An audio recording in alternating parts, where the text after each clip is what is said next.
Hey, here we are. It's got to be Monday. I got my buddy Rockin, Robbie. We are sans John today. He had some personal stuff he had to take care of with his family. So did I put any Green Hornet on there? I like to load the show up with Green Hornet when he's not here. That's a good idea. For obvious reasons. I just feel like he didn't want to be here for Batman talk, and he figured that was going to happen, right? So that actually hadn't dawned on me. Now, here's the thing, though. I haven't seen it either. Clearly, based on the chat, Kyle hasn't seen it either. We can talk about it. All right, you can't be any spoil. Talk about your reactions to how much you liked it. I don't know.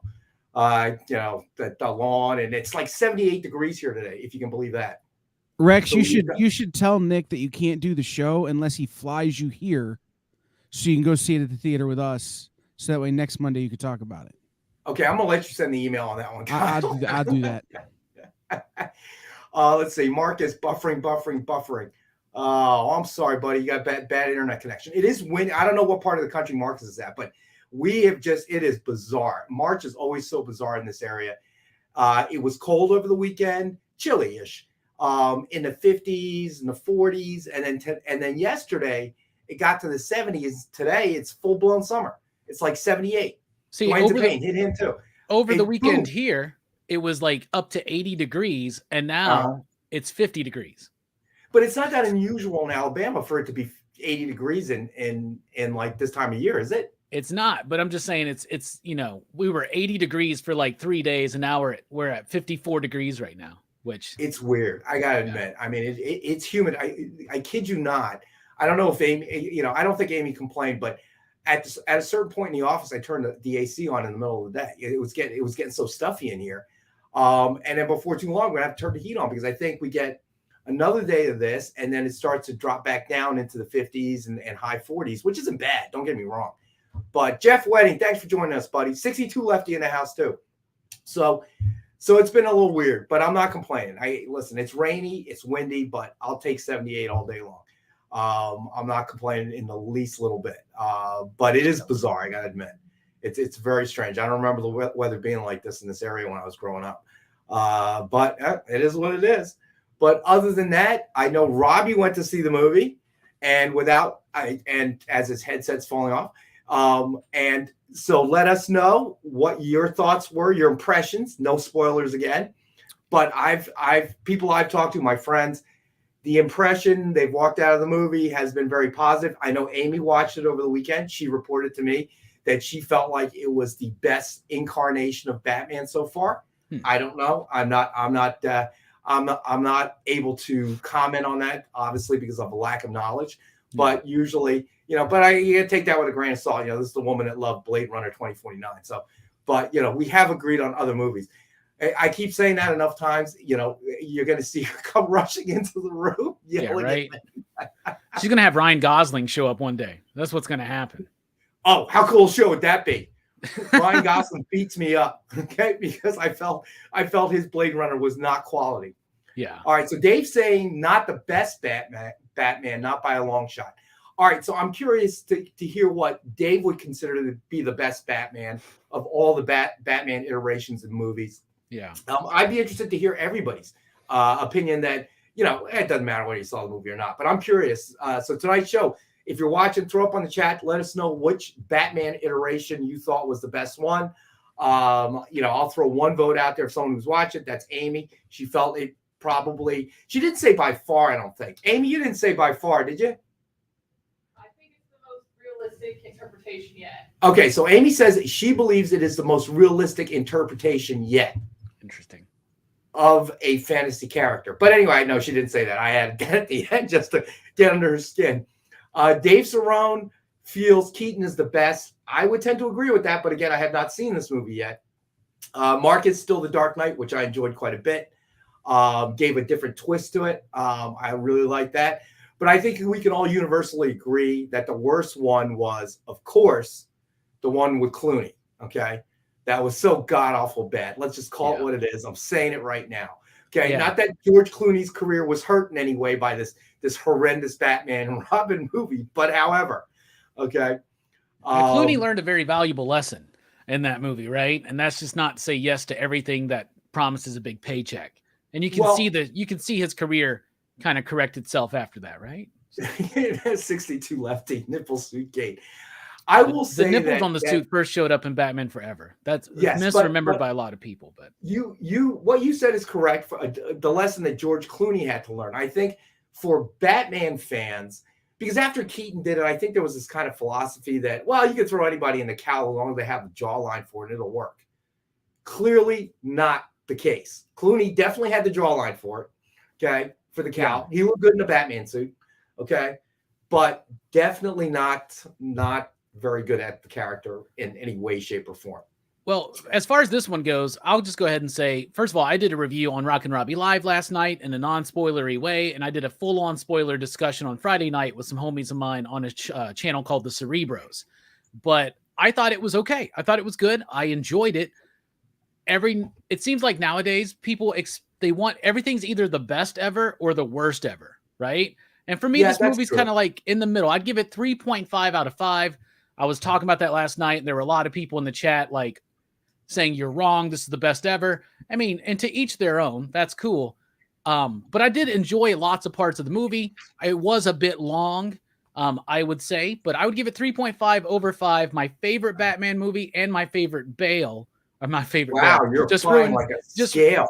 Just ruined that one. My favorite Batman is Christian Bale. My favorite Batman movie is still Batman Begins. So, but I do like Pattinson. Pattinson is really good. This is the best Gordon we've gotten, and a lot of things in this, including the world of Gotham and the characters of Cobblepot and Selina.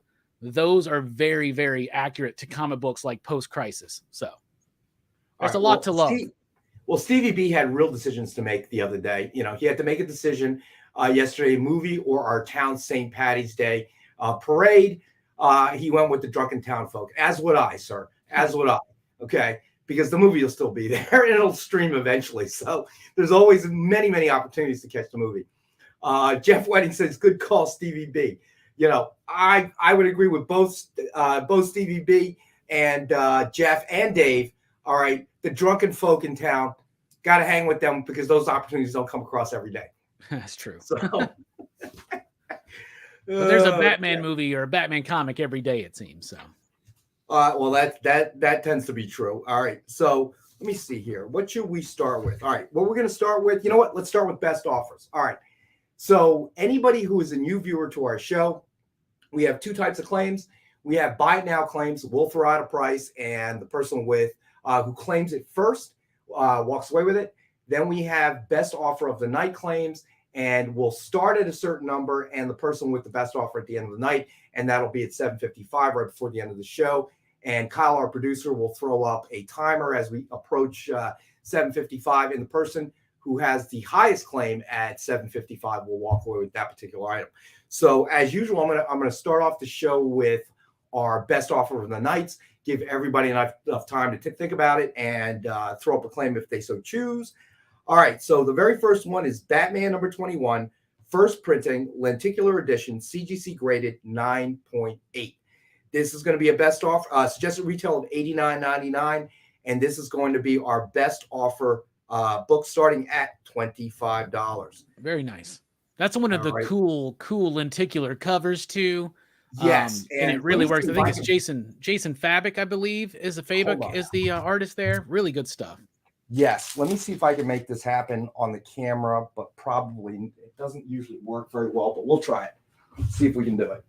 All right, because it is either, oh, there, thank you, Kyle. All right, I know there's a little glare there. Say it's either like, oh, there's a lot of glare, man. Look at that glare. Tilt it down a little bit. What's it tilt? Oh, yeah, good idea. Look at that. Now you're cooking with oil, Robbie. All right, so you can sort of see it. It's a lenticular feature. So you tilt it one way, you get Batman head sketch or a headshot, and then you tilt it the other way, you get the Flash headshot. That's nice. Man, those are really nice dynamite filing cabinets too. Yeah, I know, right? This was not the lenticular in my day, that's for sure.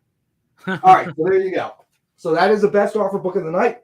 All right, we got one bid on it already. JD Barry bids the 25. All right, JD Barry, I got you, buddy. Hold on, let me write that down.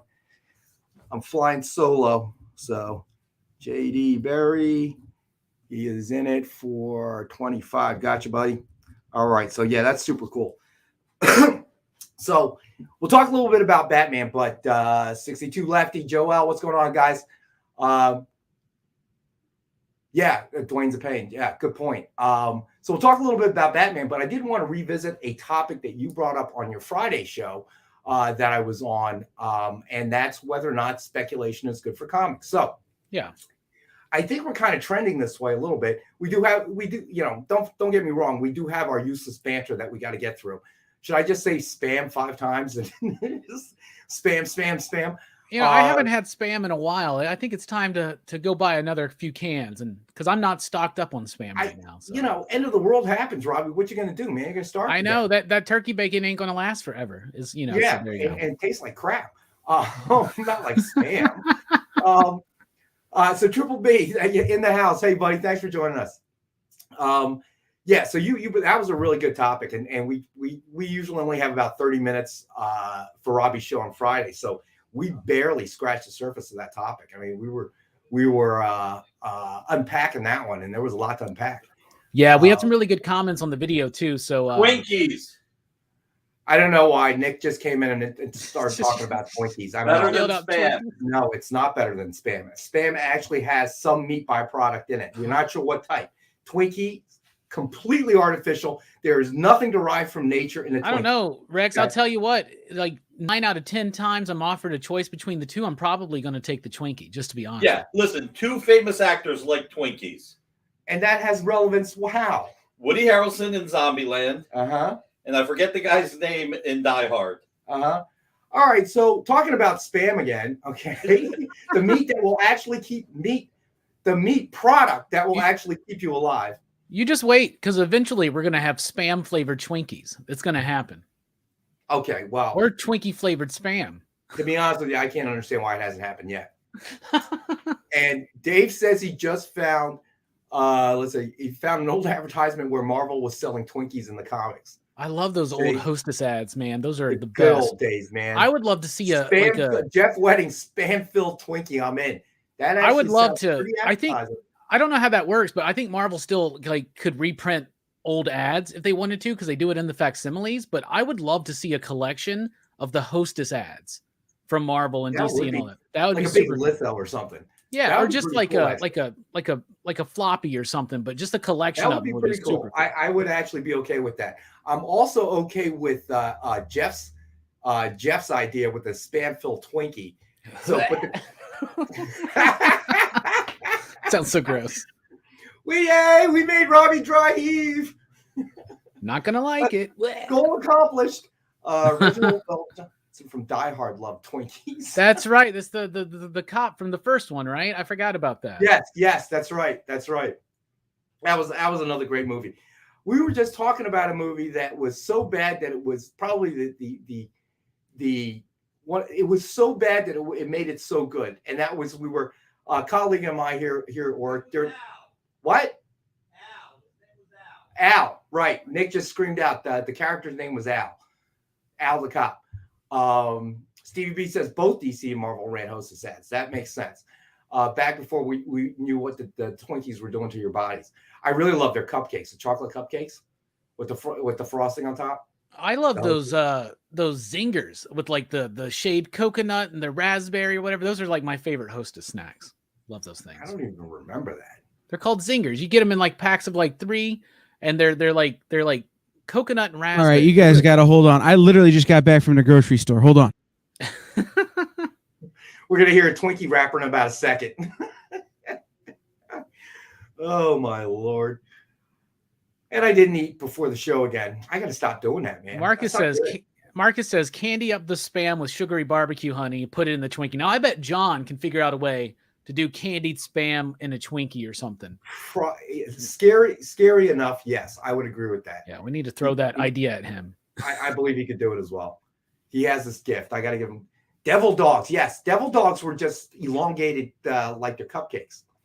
See, Dwayne's Pain knows what's up because he says I'm a zinger guy. Yeah, me too. It sounds familiar, but I don't really remember. I don't remember the zinger. They're good. So, let's do another book for Dave. Dave's over the Hostess talk already.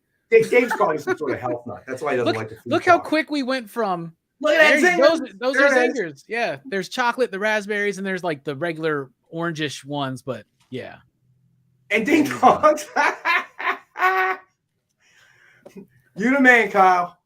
I went to get Reese's peanut butter cup eggs, and they had those 2 for $5, and I'm like, well, Dude, I that's mean, a deal right there. who am Yeah, I you to can walk argue? I got those You can't and the walk Reese's past that, peanut bro. butter cup eggs. So now what you do is you take the Reese's peanut butter cup egg, put it between put it next to a ding dong, then put a zinger on top. That's cheating, showing ding dongs. That's all I got to say. That's cheating. Did you hear your nickname uttered? Yes. Ding dong. I think I'm just dong. Now, if you did you buy a can of Spam, Kyle? You could dip the zinger in the Spam. Oh my God! With a gun to my head, I wouldn't buy a can of Spam. Dave Cerrone, tell you what, Dave. Why don't you pick the next book? Since you're the one that we want to make you happy. We want to make all our fans happy. So pick the next 2 books, Dave. Matter of fact, Ronald, you pick the book after Dave, since you're saying thanks, Dave. All right. Well, we're going to do best offers first anyway, just so we can. I'm leaving. Get it out of the way. All right. It'll be quicker than that, Dave. Come on, you got to give them time to warm up. yeah, All we're right, warming so- up with Batman and Twinkie talk. Hey, this is always time to talk about Twinkies and Spam, or the entire line of Hostess Case. All right. So we got Justice Inc. #4, signed in gold by Alex Ross. Suggested retail of $300. This is going to be our best offer book. Another one of our best offer books, starting at $30. So there it is. And it is a virgin cover of Justice Inc. And you can see Alex Ross's signature to the left. And I believe that one is 2 of 5, I think. Nice. So, I mean, he's an incredibly difficult signature to get, especially these days with cons really not running it full bore. And, I don't know how many he was showing up to back before the pandemic anyway. So, but I'm a huge fan. The realism of his art. I've been a fan for years. Yeah, I love it. Love the composition, the color theory. Is that Shadow and Doc Savage in the background? I can't really see it super clear. That's definitely Doc Savage. I think that's the Shadow, right? Is that the red scarf around his face, his mouth? Can't see. Brighten up my screen. Oh, too bright. I don't know. It's somebody. Yeah, it looks like the Shadow. All right, so best offer books starting at $30. So somebody could walk away with it at the starting price. If they do, they're getting a Alex Ross signature. Oh, Dwayne's a Pain's already in. Never mind. All right, Dwayne's a Pain. Gotcha, buddy. And you're in at 30. All right. And Dave says that's Echo in the front. I was like, I don't know about that one. All right, so I'm going to throw out 2 things real quick. One, when I made this is to the benefit of the fans, when I made the Alex Ross book a best offer, I didn't realize it was signed. So, and as you said, it's number 2 of 5, Elite Gold Signature Series. And this book is the Shadow, the Avenger, and Doc Savage. So Nice. All 3 characters are in there. So anybody who gets this under $200, it's a $300 book. Anybody who gets it under $200, you got a great deal. So Marcus, Under 150 is below wholesale. It's a steal. So Marcus, good point. Get Nick out of here so you can focus on more books. Marcus says Ross doesn't do cons anyway. That's a good point. Quite honestly, I thought that he was pulling back as time, right before the pandemic. So Ron, you're at 35, buddy. I got you. All right, hold on. Let me write you down here. So Ron is at 35. So yeah, I was fairly certain he really wasn't doing many, but I didn't want to say he wasn't doing any because I didn't actually know that for a fact. But okay, so on to the next best offer book. So we've got Batman Fortnite 0 Point #1 cover B signed in gold by Christos Cage. And that is just at retail of $89.99. And it is one of our best offer books starting at $20. All righty. That's a steal. When those books first came out, they were so hot, they flew off shelves. And they just announced a Fortnite Marvel book I was noticing in my Oh, Penguin really? I did not Random know that. House notes today. Yeah. So So that there's should a be marble Fortnite, and it's the code that everybody really loved. You know, they really wanted that code, and so the code's still available in this book, I'm sure, unless Rex used it or something for his Fortnite game. Well, I didn't. Yeah. The old man played Fortnite.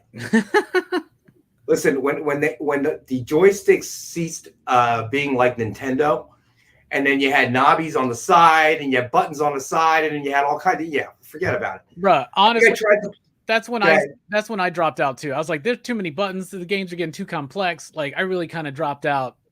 I forget what game I was playing, but it was ridiculous. Some guy was sniping me, and as soon as I come back to life, I get sniped again. I didn't even know where the dude was. That was how pathetic. I'd be looking around, spinning around, and then boom, shot again. Like, I'm not playing this. I don't even know who's shooting me. I can't even see the guy. That sounds like the first and only time I ever played Halo, for instance. I was just like, this isn't fun. I'm done. Yeah, I think it was Halo. That's what it was. I was like, this is ridiculous. I can't even get a shot off, you know? It's like, as soon as I come back to life, boom, I'm down again. Yeah. That was not fun. All right. So let's do one last best offer book before we got to go to our first break. And it is Red Sonja Special Edition #1, CGC Series, Signature Series, graded 9.8. And that is going to be a best offer book starting at $30. And I believe it is signed by Greg Hildebrand. Is that correct? Yeah, it looks like. So. Beautiful cover. The Hildebrand brothers in the legendary Star Wars A New Hope poster was, I mean, that defined my generation, that's for sure. I've got a Vampirella Hildebrand cover that was released recently. I think it may have been the Vampirella Dracula Unholy #1 or whatever. It's gorgeous. Right. I love his work. I want it like spray painted on the back of a van or on the side of. Let me rephrase. I'm sorry. I believe that this is signed and sketched by Greg Hildebrand. Now I'm looking at it up close. It is definitely signed by Hildebrand. But the tag says signed and sketched by Greg Hildebrand on 6/15/21. Oh, so that's not and it like is a blank. It is a blank back as well. Nice. So that's a full on. It is. I guess it's a CCA. Yeah, I thought that was straight up just a published cover. No, that looks amazing. It is. Yeah. No, it's a signature series, and that's what the tag says. And that's like 10 Commandments etched in stone. All right. So Dave is offering 50 on the Red Sonja. Gotcha, Dave. Hold on a second. Let me write you down. So Dave is already at 50. So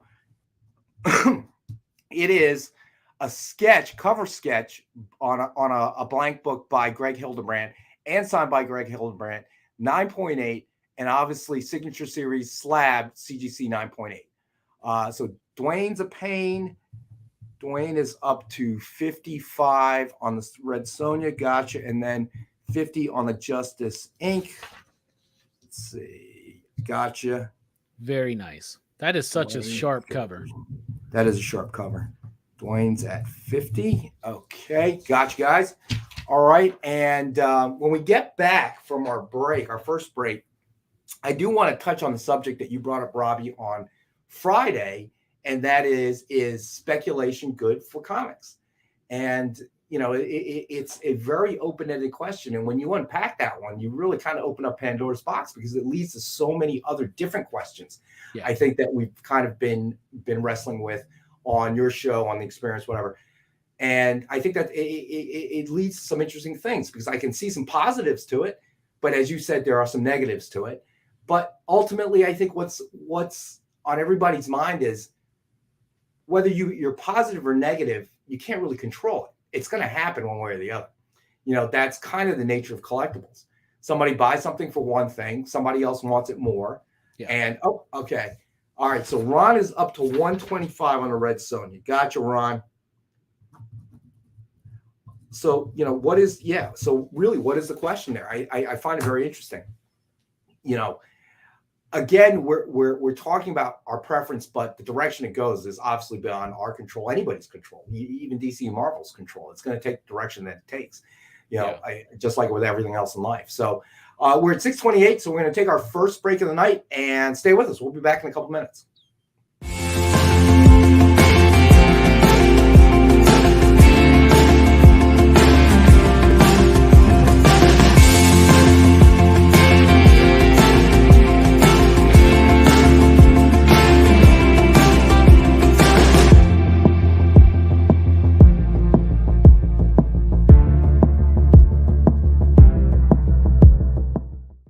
They say it, and it's true, that everything is getting faster. You're not getting any younger, and time is the single resource that you can never get back or get any more of. So why walk into your local comic shop blind when you can go in laser focused on the best books on the shelf? Hi everybody, and welcome to Minute to Skim It. Yeah! Spend 1 hour with Miss Jen and Bean, and they'll give you rapid-fire reviews of all the new comics hitting stores. Spend less time shopping and more time reading. This is Provenance of Secrets. This is The Heathens. I read Wolverine number 17. Minute to Skim It, every Tuesday at 7 Eastern, 4 Pacific, on The Experience, Comic Culture and Sales. To be continued. 3 little words that hold the secret to the next great story. 3 words that will thrill you, confound you, give life to new possibilities. Every variation of To Be Continued is a promise of adventure, a promise of excitement, a promise of unseen wonders and unexplored worlds. A promise that every issue you read makes you a part of a never-ending journey, and behind every page there will be an unopened door waiting for you. This story to be continued at your local comic book shop today. Visit comicshoplocator.com today.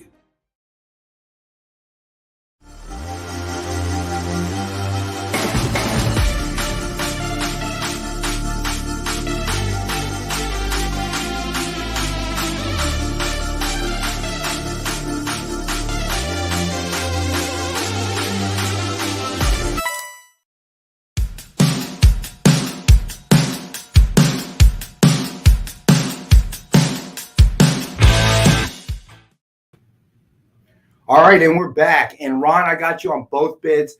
125 on the Red Sonja CCA slab and 65 on the Justice Inc. Alex Ross. So I got you down, buddy.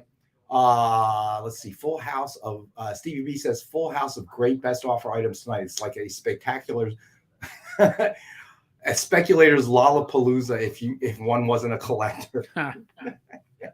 Lollapalooza. Well, that's a good segue. So Well, one of the things everybody viewing like to know their opinion.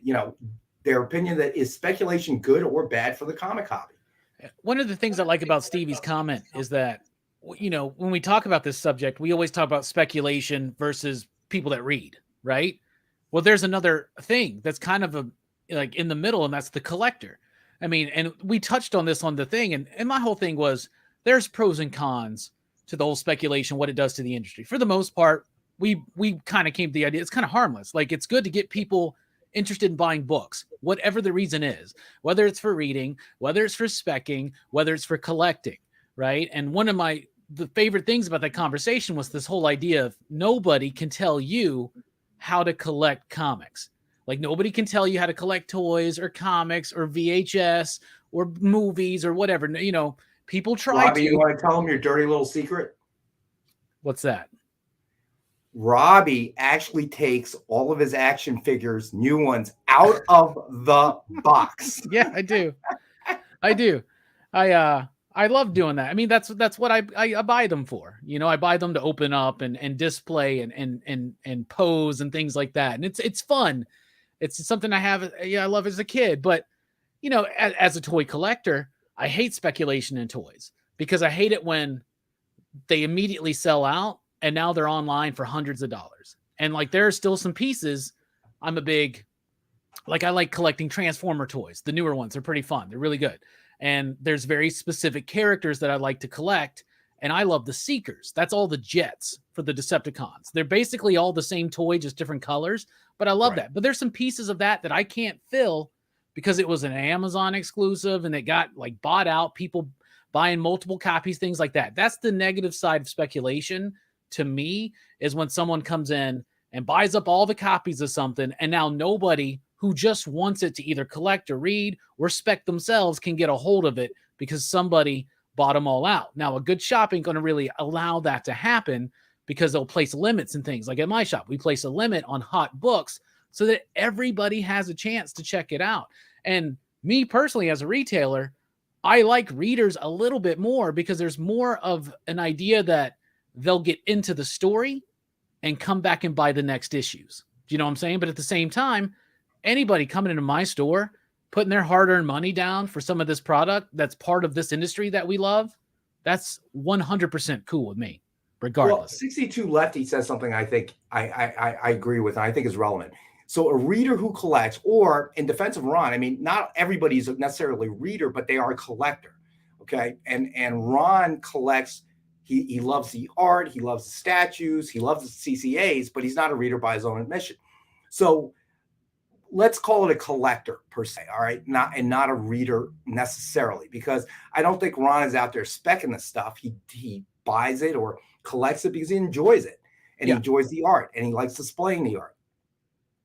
All right, so I don't read comics, so I speculate every time on the show.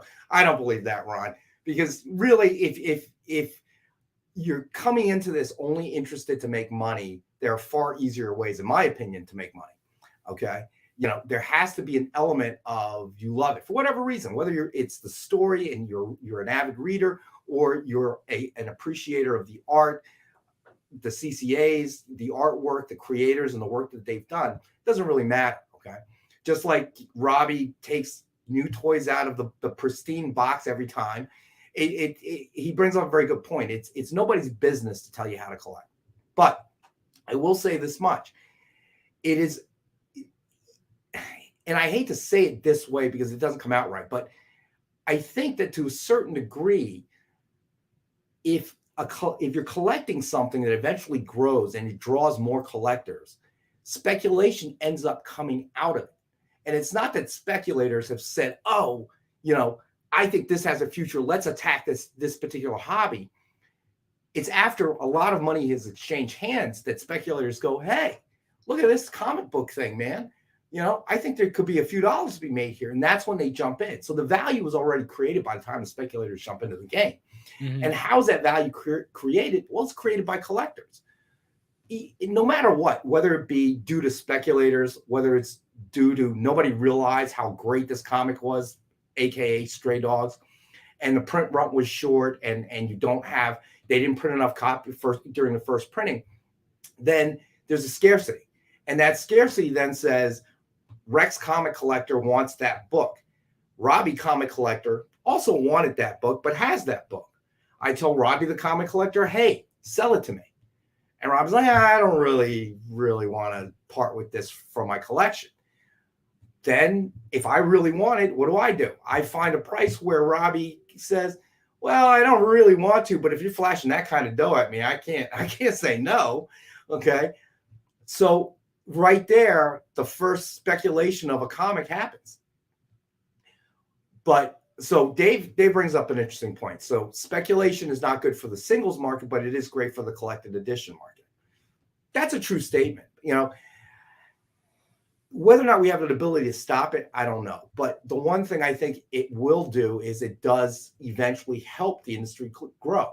And speculation, more stable speculation on Golden and Silver Age comics, especially the slab ones, has really helped to solidify that. And it's brought in more money because now you have like super rich guys going, what? You know, first appearance of Superman, it's slabbed, it's graded. Well, you know, I've been following this and it's done nothing but rise in value steadily. I can project it, you know, with my super duper software.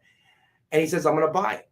And all of a sudden more money enters into that. And it's somewhere down the line, somebody who was holding that book was genuinely a collector and found a price he could not refuse.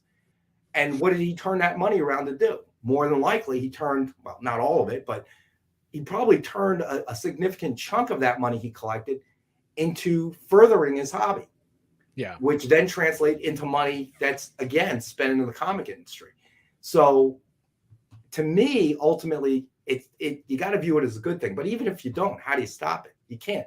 Even your example, Robbie. So super hot book, store limits it to 2 per person. I feel like it's going to be a super hot book. I got money to burn. And you've got 10. I want to buy all 10. So let me call my relatives. Listen, I need you to go to this comic book shop and buy this book. Okay, you can buy up to 2. You know, if I'm determined enough, I'll get around. You know, and the LCS. What are you gonna fingerprint everybody? Who's got time for that business? Well, we have people that do that. right? Or they'll come in on they'll come in on another shift, right? Or they'll hide them in backstock. And like I'm watching, like I'm just looking at it on camera. I'm like, this fool, I see what he's doing. Now, I'm not trying to keep comics out of people's hands. When we do I understand that, what you're trying to do. Yeah, when we do that limit, it's to right. And what I usually tell people, it just happened the other day, but like, come back next week, buy as many as you want. Like, you know, but we want to give everybody, and we don't raise the prices ridiculous or anything like that. You know? No, I know that, but that's not true for every dealer, obviously. But that's true. There are a lot of shops that will just take a hot book of the week and slap a $30 price tag on it. Be like, sorry, y'all, that's $30. And then what? I think that ultimately, and we brought this movie up because you do your movie reviews on Monday nights. My Blue Heaven. The one line when Steve Martin gets caught by the feds and they have all these copies of this one book, I'll never forget that scene. They asked him, well, why do you have 122 copies? In case I wanted to read it more than once. I mean, you know, so obviously the person who's collecting multiple copies of the same book is not interested in reading it. Yeah. They're looking to speculate. All right. Well, which is exactly, given that the Steve Martin character was a mobster, he was trying to make money on the black market, obviously. Yeah. So one of the other things that when it can go wrong is when I think publishers try to take advantage and create speculation, right? And a lot of people would argue that, well, Marvel and DC, for instance, they don't see aftermarket prices, right? Okay, that's true, right? They don't. And I don't think that they hoard them back and they try to make something a big deal. They care. Yeah, I don't think they care. But when they notice that they're selling more units because of things like first appearances, right? And right now the first appearance is really hot, even though honestly, almost every other comic book has a first appearance of somebody. Right. But now they're making a concerted effort to have these, they're putting it in this list. There's going to be a big new character, and you're starting to get oversaturation of new characters. And then they're creating all these characters, not doing anything with them. And it's like Miles didn't get hot from the beginning.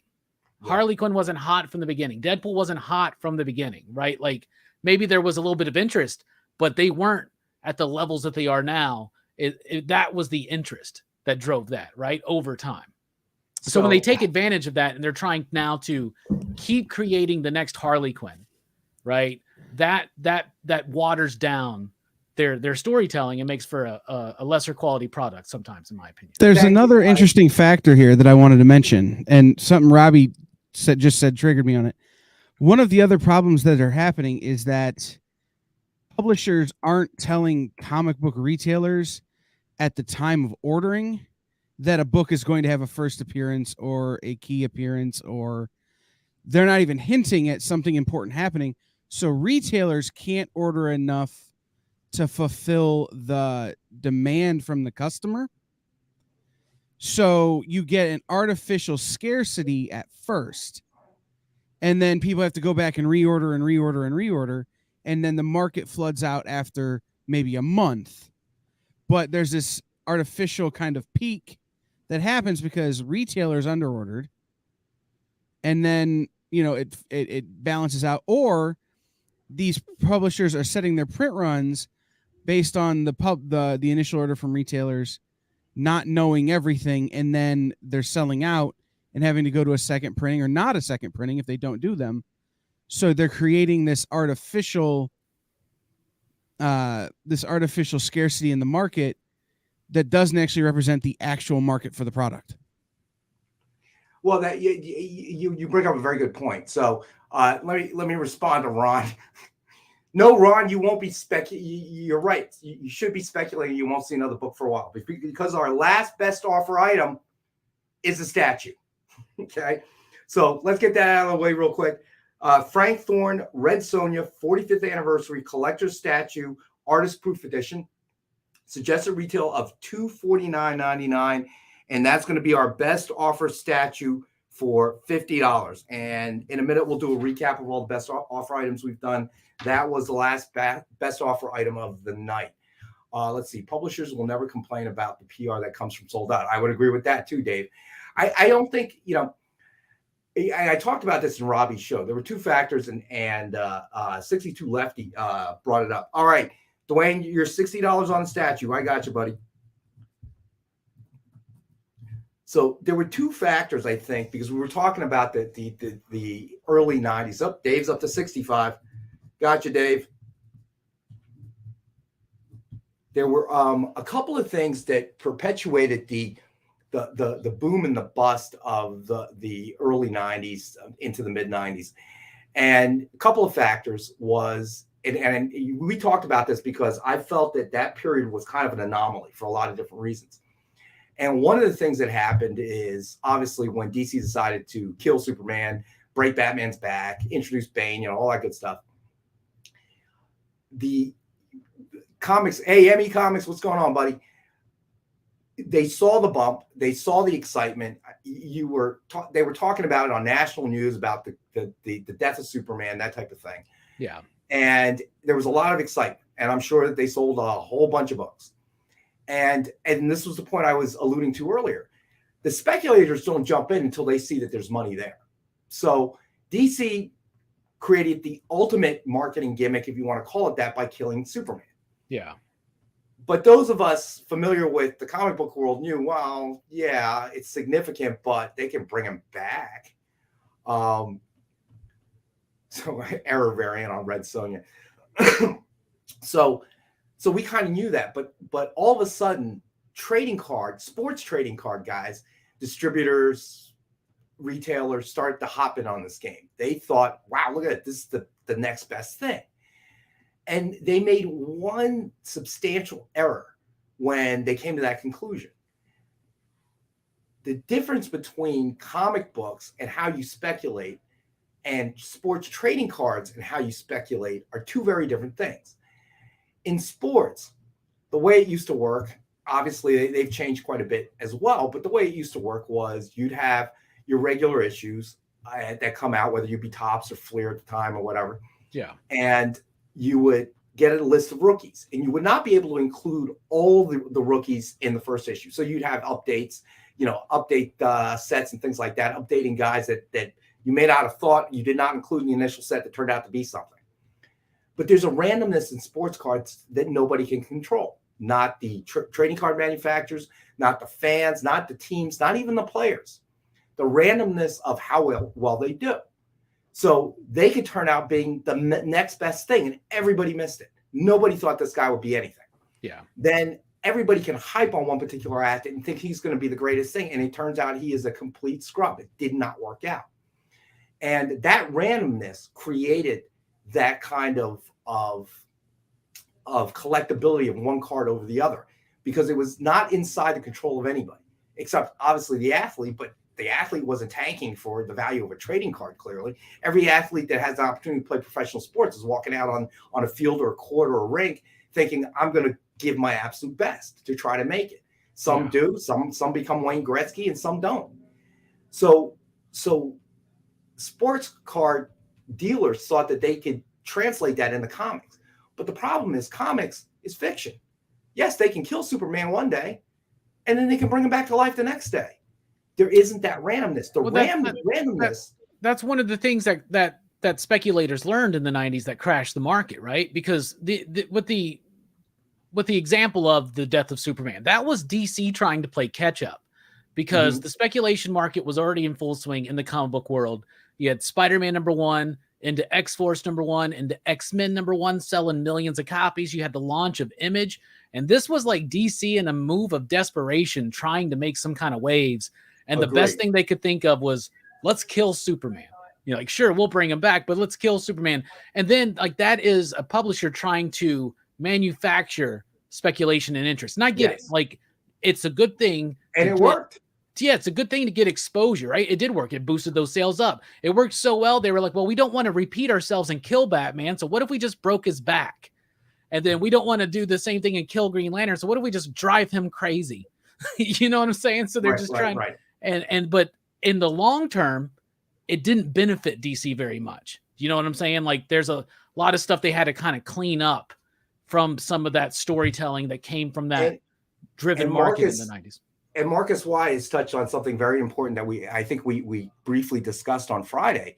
Is you're right, Marcus. It is a lot safer, and that's why I think you see a gold and silver age holding its value steadily.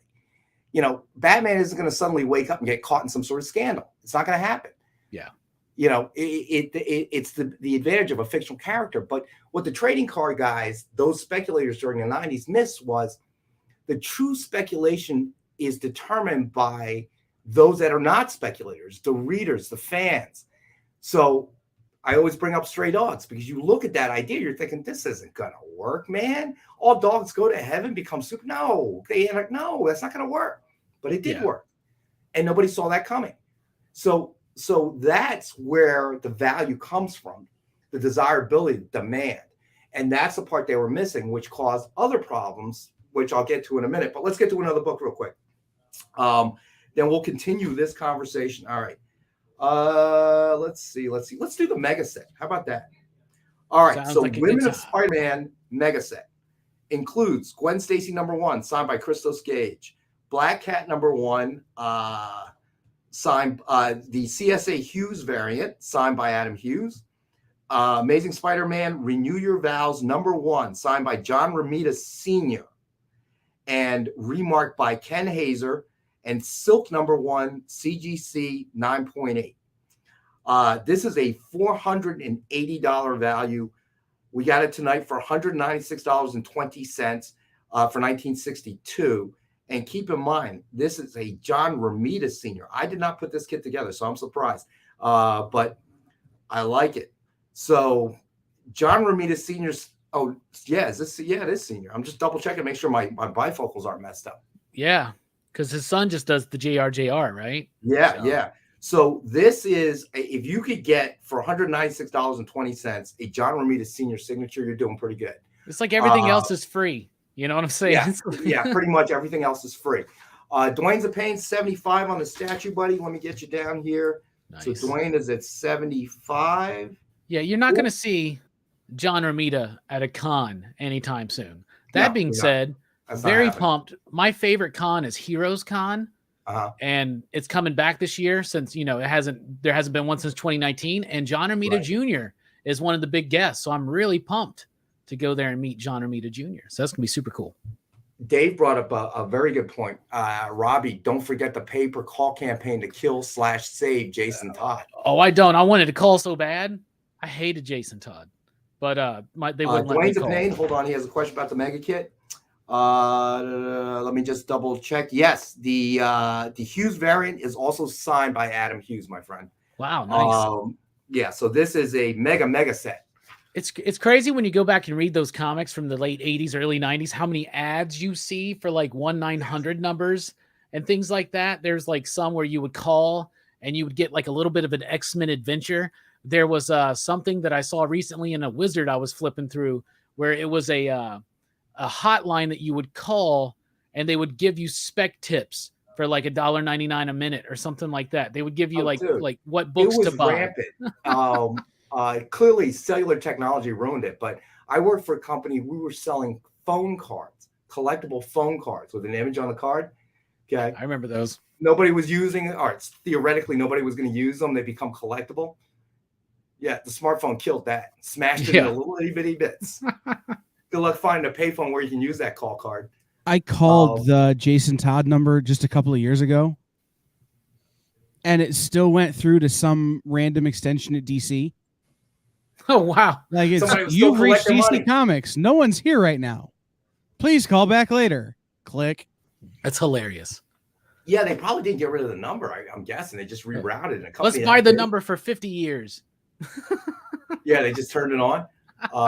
So Dave also says, by the way, Jim Starlin said the original hype concept was to give Jason Todd AIDS, but DC vetoed that because of toy pajama sales. And that sounds about right. I can imagine. I guess, when a corporation gets to a certain size, that's just the way it is. Yeah, and at those times, let's be honest, especially compared to some of the Maverick work we were seeing from some of the other stuff, Indies and Marvel in the 80s and 90s, DC was more of the square kind of company, right? There's no way they were going to do that. So yes, the vanilla flavor, where Marvel was kind of rocky road.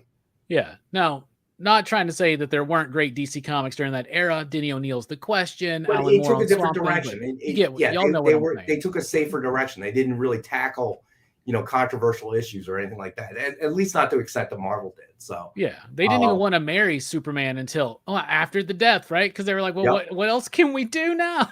That's what it was. They were going to do the wedding. I remember now. They were going to do the wedding, and then they married them on Lois and Clark or something. And then they were like, well, what do we do now? And then they scrapped those ideas and they went with the death. That's what. Yeah, that's a good point. Like that. Yeah. So Lois and Clark, man. Wow. Before the break, let's get to another CCA. This one is pretty cool. And we have a handful of these, really. I'm not sure if we've done this one yet. I don't think so. We did Hyperion. We did Dr. Juggernaut. We did Blade. So there was a handful that were done by Ken Hazer for projects we were thinking about doing, and he did like a few samples so we could get a look, but I don't think the company ever moved forward with it. So the next one we have is Space Pirate, Captain Harlock, #1, signed with cover sketch art by Ken Hazer. Suggested retail of $89.99, and we have it for $77. And I do not believe any of this ever made it out, not on our website or any of our other retailers. So we had one on Friday on Nick's Art Show. You guys did one on Friday. All right. So on Nick's original art. So we've got like the warehouse guys handed me like four of each, I think, and told me this is it. They were doing some cleaning in the bowels of the warehouse. And somebody found this in short box and said, here. And I said, well, it's not in the system. They go, well, no, it was done as a prototype for a project we were thinking about doing and just never got off the ground. So we have a handful of these available. And obviously I'm a huge fan of Ken Hazer's work. So that is also available tonight. Dave Cerrone, I killed Damian Wayne before Jason Todd. Oh, well-beloved characters. But yeah, so this is a very interesting topic, and that's why I wanted to talk again about it, because I felt like we kind of got cut off on Friday. We just kind of ran out of time. We were just touching on a whole bunch of touchstones dealing with the subject. Yeah. But all right, let's do a quick recap before we have to go to our next break. So we just did Space Pirate, Captain Harlock #1, signed with cover sketch art by Ken Hazer, suggested retail of $89.99. We have it for $77. Then we did Batman #21, first printing, lenticular edition, CGC graded 9.8, suggested retail of $89.99, and JD Berry is in the lead at $25. Then we did Justice Inc. #4, signed in gold by Alex Ross, suggested retail of $300, and it is one of our best offer books. And Dwayne's of Pain is currently in the lead at $50. Then we did Batman Fortnite, 0 Point #1, cover B, signed in gold by Christos Gage, suggested retail of $89.99. It is the best offer book starting at $20. Then we did Red Sonja, special edition #1, CGC Signature Series, graded 9.8. It was one of our best offer books. Ron is currently in the lead at $125. Then we did Frank Thorne, Red Sonja 45th Anniversary Collector Statue Artist Proof Edition, suggested retail of $249, and it is one of our best offer items. And currently, Dwayne's of Pain is in the lead at $75. Let's see. Mikey G, Batman Slab. Gotcha, buddy. Thanks for joining us, Mikey G. So Mikey G is at 30. All right, on the lenticular Batman. Hey, Trenton, what's going on? All right, so let me tell. Let's see. Oh, you were at 65 for. Yeah, Dwayne's of Pain's at 75, Ron. For the oh no, that was a statue for Justice Inc. Let's see. Yeah, I have you in the lead. I'm sorry. Did I say Dwayne at 50? You are correct, Ron. Sorry, buddy. Justice Inc. You are in the lead at 65. Trenton Wells, thanks for joining us, buddy. So basically, we are a show about comics. We will talk about spam and food and cheesesteaks and the lot. Tonight, we also have a discussion about, is speculation good for comics? And for anybody that is just joining us, we have two types of claims for the show. We have a buy it now claim. We'll throw it out there with a price. First person to claim it in the chat at that price walks away with it. And then we have best offer of the night, somewhat like an auction format. We'll throw a starting price out there, and the person with the highest claim by $7.55 right before the end of our show will be the winner, and we'll walk away with that. Kyle, our producer behind the scenes, will throw up a link. That is our submission form. Click on the link, fill out the submission form. If your username is not the same as your real name, it helps us put the two together. And most importantly, it gives us a chance to invoice you, allows us to invoice you, and will also give us the most important ship to address. So hopefully that makes sense to everybody. But if you have any questions, feel free to throw it up in the chat, and we'll try to explain to the best of our ability. And the show is from 6 to 8. We run every Monday with our buddy Rockin Robbie from Pop Culture Philosophers. Definitely check out his YouTube channel. Great content there. And we're at 6:59. So we're going to take our second break. Stay with us. We'll be back in a couple minutes.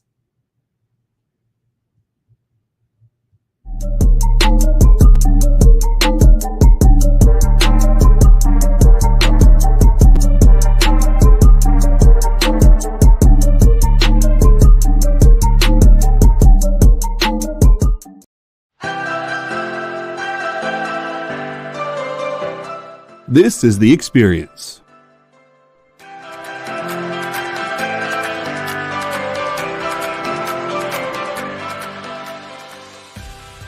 Good afternoon, everybody. Hey there, hi there, ho there. You're as welcome as can be. Hi, I'm Nancy McCann. Welcome to Friday Night Live on The Experience. Welcome, everybody. It's Fat Jack's Comic Crypt. Brendan, Al, Jason, hanging out. There I am. Welcome back to Kicking It with Henry, folks. I am your host, Henry Compa. It's great to be here with you guys. So we are going to talk about books that are in stores this week. Hi, everybody, and welcome to Mishmash. Hello, and welcome to the Black Comics Universe, presented by Peep Game Comics. And you gotta love it that the first people in the minute to skim it are creators. Up, everybody! Welcome to another Wednesday Warriors. My name is Joey Galvez, and this is my pal Ambrosia. Hey, everybody! Welcome to Space Cadet. Hey! What's up?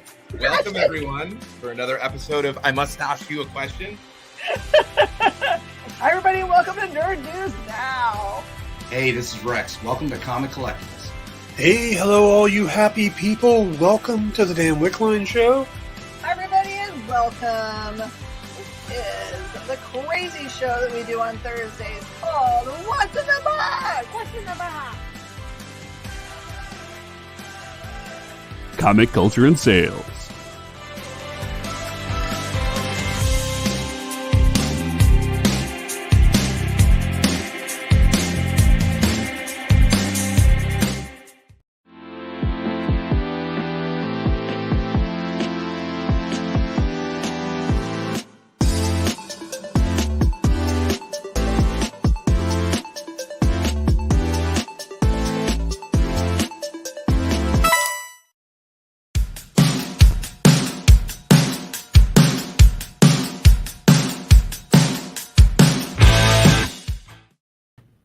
Hey, everybody. How are you?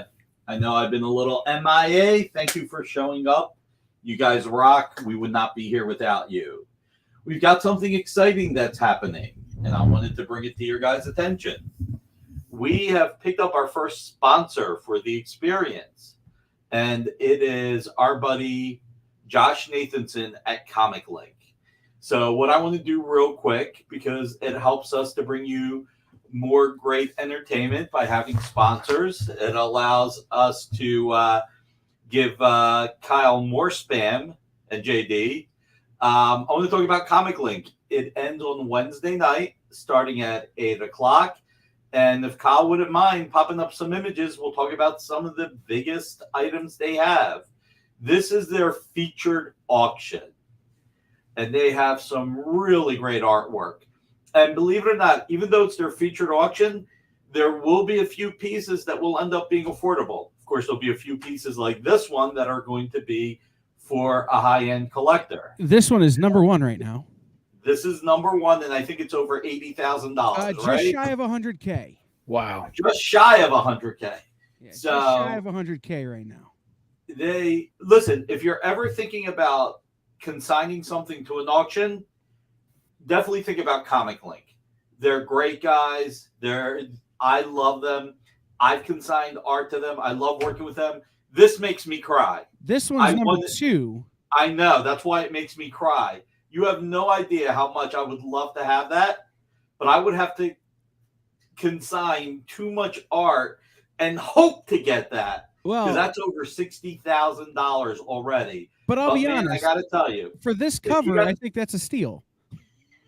It's absolutely. Listen, anything under $100,000 is a great deal for this cover. Just out of my price range. And as much as I love the Flash, this Todd McFarlane page may be my favorite item in the auction. Ronald, if you were wearing pants, it probably got soaked up, so your wife might not notice, so it's all good. Ron, if you actually drop that kind of coin, I'm pretty sure you're going to disappear off the face of the earth. Your wife's coming for you. And then there's another McFarlane. If there's any doubt in your minds that the 90s are hot, there's 3 McFarlanes at least in the top 10. This is pretty cool, but that Wolverine one with the Wendigo is my favorite. Let's go to the next page. Yeah, I mean, that is... Ooh. Now this, Silver Surfer versus Spiderman by John Buscema. I mean, look at how beautiful that is. It is incredible. You guys got to go to Comic Link. Register. Check it out. They are awesome.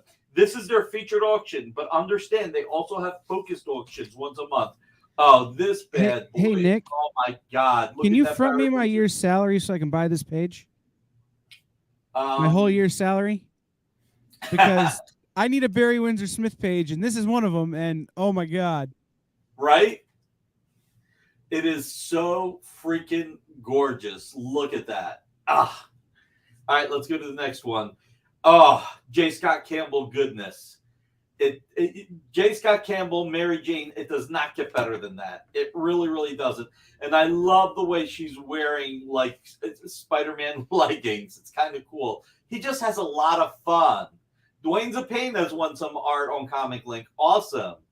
All right, we're going to wrap this up because I don't want... that he remastered this past year, by the way. This What'd is you the say? original. But this is one of those images that he remastered this past year. Jay Scott, this is the original, but he did a different version this past year of this same image. Look, Super J. cool. Scott Campbell, man, I mean, one of the best. This is another one. Oh, man. Oh, I love this. This is up there as one of my 3, right, Robbie? Right? This is one of my 3 favorites. The JLA, the Todd McFarlane, and this John Byrne. I mean, Comic Link really, really nailed it this featured auction. I mean, look, you got Namor, you got Daredevil. Go back. I know I said I was going to get off of this, but go back. Look at that. Classic Iron Man, Joe Fixit Hulk, Doctor Strange, Clea a la Steve Ditko, the original X-Men, Rawhide Kid, Fantastic Four, Spider-Man Upside Down, Vision, Scarlet Witch, Al Milgrim, Punisher, Black Panther on the bottom right. I mean, this is so beautiful. So beautiful. I mean, I've got champagne tastes and ginger ale finances. Right? I mean, oh my There's God. 2 more in the top 10 that are worth looking at right here. Yeah, here we go. The Trial of Captain Falcon. Yep. And you got Sal Buscema goodness. It's so funny. Sal Buscema has done so much art over the decades. One of the most prolific artists ever, even when he inked for a while. But I mean, the market is finally catching up to him. So, and then the last piece in the top 10 is an iconic page if you're a Spider-Man fan of a certain age, from the infamous McSpidey run. Yep. Another Todd McFarlane page. Well, what I love about this page is the way that Eddie Brock is like schmoozing Aunt May and at the same time threatening Peter. You know? It is just so freaking cool. It is just so beautiful. Look, Comic Link, what you can do, go to the auction. You can go by creator. You can check it out by creator, by penciler, inker. Or you could do what we just did, which is set it up for the top dollar bid so far. So comiclink.com, check it out. And don't forget, 8 o'clock tonight also. Oh, the auction is Wednesday at 8. So you might want to check it out tomorrow, during the day, Wednesday during the day as they rev up. Oh, look at that. This is number 12. Michael Turner. Michael Turner. God. And this is from Civil War Max, X-Men number 1. Yep, but this is from Max's collection. Max, who used to be Stan Lee's agent because Stan signed it in the bottom right. I think that J. Scott Campbell was Max's as well. So that's pedigree. So listen, like I said, obviously there's a lot of premium items for sale that are in the auction Wednesday, but there are some that are more affordable. And if you reach out to Comic Link in advance, they may work with you to give you a little bit of time financing. I don't know for a fact, but check it out. Email them. Just get it done during the day. So Nick, the auction closes tomorrow? No, Wednesday night. Okay, so auction closes Wednesday night. They usually close at midnight, or do you know what time they usually close? They start at 8, and then it's line by line. So it's usually done by 11:30. Gotcha. Okay, so they close by lot. Yeah. Okay. I mean, I'm so looking for at any stuff bidders here- out there. I'm looking at stuff here that, I mean, we're already under $500 for characters you're going to recognize on this particular auction they're doing. So definitely worth checking out. I mean, I'm looking at things like Action Comics pages in the $450 range. Yeah, yeah. So there's a ton. There are pages that are more affordable. So check it out. Between now and then, you've got a great show tonight, and Nick's going to get out of the way and stop talking. So if I don't trip and fall over my face. So so everybody who's watching remembers, we have our Comic Collectables show with Rockin' Robbie from Pop Culture Philosophers every Monday from 6 to 8. Then Wednesdays, Comic Collectables returns with Alec from AR Comics, also 6 to 8. And then Nick does his original art show on Fridays from 7 to 8. All times are Eastern, also on the Experience. So if you are a original art collector, that's a great show to check out. A lot of times Nick's pulling out stuff from his personal collection that he's acquired through the years, and there's usually a pretty good story behind it. And definitely check out Comic Links. Their auction closes on Wednesday. And obviously hit their website for rules and auction guidelines, which I'm sure you'll be able to find on their site. Dwayne's a pain. I don't know when he's doing dueling dealers again. You're going to probably have to ask him. He might jump on the chats and answer that question directly. Yes, some great stuff. If you are new to the show, 2 types of claims: buy it now. So we'll throw up a price. First person to chat to claim it walks away with it, and then best offer of the night, which will end at $755. We'll throw a starting price out there, and the person with the highest claim by $755, and we'll throw an end line up there, will be the winner for that particular item. Jeff Wedding. Again, thanks for joining us, buddy. April. I'm not sure what that means. Nick's doing dueling dealers again in April. Gotcha. Okay. At least that's what I think Jeff is saying. And Jeff seems to know more about comics than most people I've ever met. So I'm going to believe him. There you go. So cool. So I again, Nick might chime in. I don't know if he's going to do the one in April or not. John Spilios in the house. What's going on? All right. Let's do the recap again. Just for anybody that's just joined us in the last few minutes. So we had Space Pirate Captain Harlock #1 signed with cover sketch art by Ken Hazer. Suggested retail of $89.99. We have one available tonight at $77. So Jeff Whiting says yes. All right, got it. And Nick's answering as well. He's doing it April 18th. So we know that's the next time he'll be doing dueling dealers. So this is a buy it now for $77, and we have one available at that price. So then we had Batman #21, first printing, lenticular edition, CGC graded 9.8. And I've got to show people the lenticular cover because you can't really see it from a. So this is one of the books from the 4-part The Button series, where it was a crossover between Batman and the Flash. And they were kind of doing the whole, was Flashpoint really Flashpoint kind of story, or was it part of the Watchmen story? I remember how crappy Lenticular was in the old Yeah. days. Batman finds the Watchmen button in the Batcave. This is Tom King, Josh Williamson, Jason Fabik. Pretty cool run. Kind of leading in a little bit to Doomsday Clock, which is a series I actually really do like. I think that's a really cool statement. And just as a thing, because we were talking about earlier, that issue, Batman 21, was not told to retailers ahead of time that it was part of this series and that it was going to be lenticular until like a week before the book dropped. So it was massively underordered. And a lot of people couldn't get them until the second printing, which wasn't lenticular, came out. Right. So this is Batman number 21, first printing, lenticular edition, CGC graded, guaranteed 9.8. It is a best offer book, and currently Mikey G is in the lead at $30. And then we did Justice Inc. number 4, signed in gold by Alex Ross, also a best offer book. And Ron is currently in the lead at $65.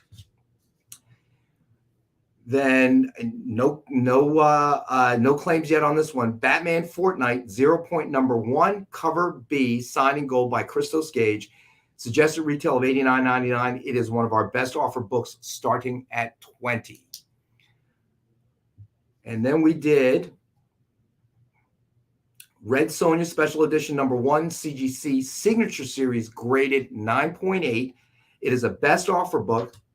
Currently, Ron is in the lead at 125.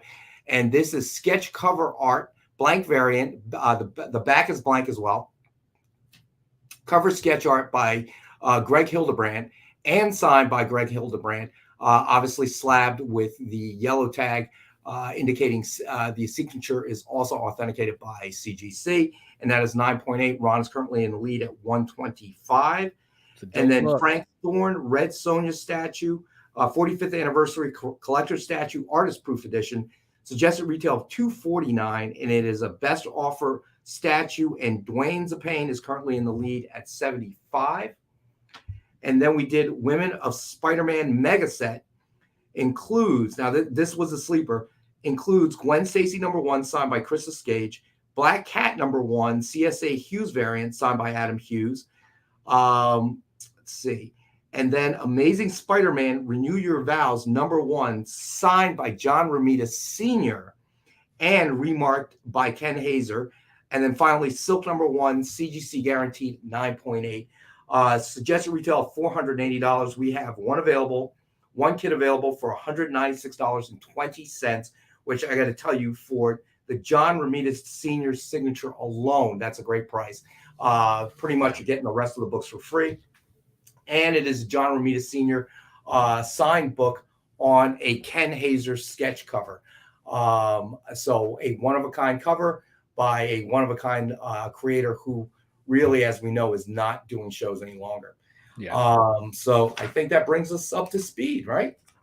So, and for anybody that's just joining us, the topic of the night, introduced by Rockin Robbie on Friday on his show, on his channel, is so interested to hear anybody's opinion.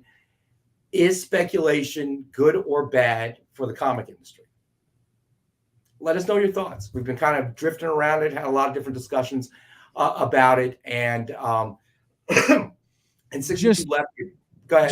Just my 2 cents. I don't think it's bad, but I also don't think it's good. I think it's it's a part of the industry that has to exist. I agree with that. I think it can become bad if stores don't handle speculation properly in terms of limiting books to customers. If publishers don't handle speculation properly by, leaning into that more than leaning into creating good product. If distributors can't get books to stores in a timely manner, I think it can become a problem. There's a lot of stuff that speculation can feed off of to turn it toxic. But I also, as a retailer, for a long time, there were times where I was so grateful for speculator books and speculator customers because it meant that I had money for a better quality of pizza that night. And it's just true. It's, once you cover your bills, you got to eat. And so it's, if I could sell an extra 5 copies of something to speculators, that meant I got to, instead of going home and having spam, God, even the thought of having spam makes me nauseous. I could get a pizza with 2 toppings. You're on the wrong show, bro. I'm just going to tell you, if you don't like spam. Well, hey, you're not on when I'm on with John and we start talking about like intricate barbecue recipes. So, and John loves spam. By the John way. and I are a little closer on the culinary bandwagon maybe than other people, but says the guy weird flexing his Hostess snacks. No, it's true. But I'll take these Hostess snacks and I will turn them into some culinary madness, man. I get it. I love it. But it's you ever see that show Fast Foodies? That's what I'm all about. Like taking simple stuff and turning it fancy. Nice. But no, I think speculation by and large is just a matter of how do you handle it versus letting it run wild. Yeah. Well, I think unfortunately there's not much. It is anything that is a collectible or a collectible hobby and starts to grow, and there are just more people on board. Eventually, speculation becomes a part of it. That's the natural evolution of it, and there's not much you can do to control it. I tend to look at it as more dollars coming into an industry, helping the industry to expand. So I don't know. They may have them. So don't jump on me if I'm wrong. But I know that one thing that people would do is they collect matchbooks, okay, from different places. That's like a thing. And I had a friend who was into that thing. I don't know if there's a secondary market value to it. I don't think so.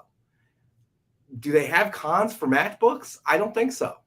Well, one of the things that I collect is I collect advertising. And there's not cons for advertising collectors, but there is the equivalent of the CAF of comic art fans for people who collect advertising. So I go on there and I talk to other collectors and I share my weird 1970s political advertising collection. That I've seen that, and sometimes those collections make it to museums, like campaign buttons and different things like that. I've seen them at the Smithsonian for a particular era. To Dave's point, 1, let's spam it up with the David Mack cover. I'm with you on that. But 2, the manga industry doesn't need speculation, but the manga industry has it. It certainly does. And you see that in the way people are consuming and treating things like My Hero and other books like that, and especially DVDs. It doesn't happen so much in the book market. It happens in the media market and in the toy market in the manga business. Right. Well, the other thing that manga has that's a big benefit, you would think, is they have the big push of like the shows, right? Like because they're a lot of the manga is also an animated series, right?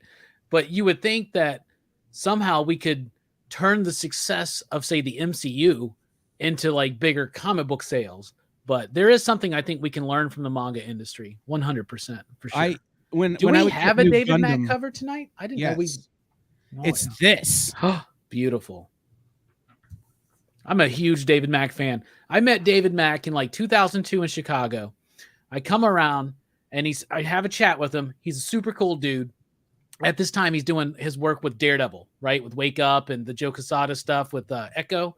And he was a super cool dude. So I went, I found my buddy Jelani, and I was like, hey, man, you got to come meet David Mack. He's the coolest. We come back around, David Mack sitting there with an acoustic guitar and like 12 women, like just in awe around him. And he's just like singer-songwriting. And it was just, David Mack's the coolest dude. He's just the coolest dude. He's awesome. And a great artist. I'm a big fan. So Red Sonja, Black, White, and Red, number 8, David Mack, virgin cover, suggested retail of $50, and we have it tonight for $40. So if anybody is looking for this virgin cover, it is available for $40 tonight. It's gorgeous. But, that's this week's book, isn't it? Yeah. Okay, I got you. Yeah, this is this week's book. Let's see. I'm just reading Dave's. I got you, Dave. You said David Mack. I got you. My only David Mack interaction was he signed my run of Kabuki. Nice. And made fun of me because it was one of the few times I was starstruck. Like he was nice about it, but he's like, come on, dude. Like, really? You're going to stammer asking me to sign this book at a Comic-Con where my job is to sign books? Huh. All right. He I didn't guess pull out that's the fair. guitar to like ease you in. or No, anything he like did that? not try and seduce me in that way. Thank God. All right, so let's do. You know what? Let's do the Jurgens Hulk #1. So pulled this one out last week. Hulk #1, Dan Jurgens variant, signed by Dan Jurgens. Ironically, the man who killed Superman. And suggested retail $49.99, and we have one available for $39.99. Ron, the David Mack Virgin cover is not signed because this is a recent release, so we haven't even had them in our warehouse for very long. So there you go, the man who killed Superman on a Marvel title. You don't see him signing a lot of DC or Marvel. And this is the most recent Hulk #1, right? The Donny Cates one, right? I believe so. Yes. Yeah. There you go. So that is available tonight for anybody that's interested for $39.99. So, it's as we talk about, and Kyle brought up a good point about the speculation and the overprint run. And I've told this story before. I definitely told it on Friday on your show. Around that period of time, after all the hoopla and they killed off Superman, they broke Batman's back and all that stuff. And there was just a lot of frenzy going around. And there was the initial. By this point, Image was well on its way, and there was a shift, which was another topic we talked about on Robbie's show, a shift to recognize more prominence to the creator as opposed to the characters. So there was a lot of stuff happening, right? And left, right, and center, and people were throwing out that Turok #1 was going to be the latest, greatest thing. They did some sort of, back then, whatever lenticular they put on it was usually about the size of a trading card, rounded edges, and they just slap it right on the cover with a normal cover. And it would have, something on it that would kind of, it always had this greenish hue to it. And it would just look a little 3D-ish. I mean, nothing like the Batman CGC we're looking at tonight. So it was in its infancy, but it was very new and it was neat and whatever. And I think it was Valiant that was publishing at the time. I don't remember. And they were pushing it and there was a lot of hype about it. And they managed to push all the trading card speculators, sports trading card speculators that were still hanging around for, due to Superman and Batman. And they started getting in on it. And I remember talking to a few of these guys, like, what do you think? Because I had both feet in both sides of the fence at that point because I was working for a major trading card manufacturer at the time. And the focus was sports, but also trying to hop in on the comic boom at the time. There was a division that dealt with comic books as well. And they would ask me, right? And they were, what do you think? I hear it's going to be the biggest thing. And I'm like, guys, this is all pre-order. You guys are trying to, you're trying to get in under the wire, but it's all pre-order. They haven't printed the books yet. Yeah. Right. And that's how we're going to get it at a great price and be able to turn it. I said, but you guys are missing the point. This is not like sports cards. We're not waiting to see if Turok's going to be good or bad or whatever. We're waiting for whether or not the actual readers, the regular, readers of that title are going to latch onto it. Yeah. That's going to drive the value. They're like, no, everything they say is going to be great. And I remember at the time, I think somebody had estimated there were about 100,000 Turok readers across the country. And Diamond had reported pre-orders of over 1 million copies. Yeah. So they were printing 1 million of these bad boys. And once news of that came out, what do you think happened? Before the book was even printed and delivered and distributed by Diamond, I think Capital Cities in Wisconsin was around at the time as well.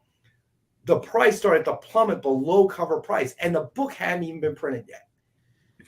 Anybody who's ever owned a comic book store that bought collections has owned 700 or 800 copies of that Turok. What's crazy is that people are specking on that Turok again. It's true. People are still specking on that Turok #1, which is wild. Grandma threw like at least 900,000 copies out the door. It all reminds me of this. There's a Daniel Clowes comic, and it's about a comic book artist, but one of the bits in there is about speculation in that time in the late 80s, early 90s.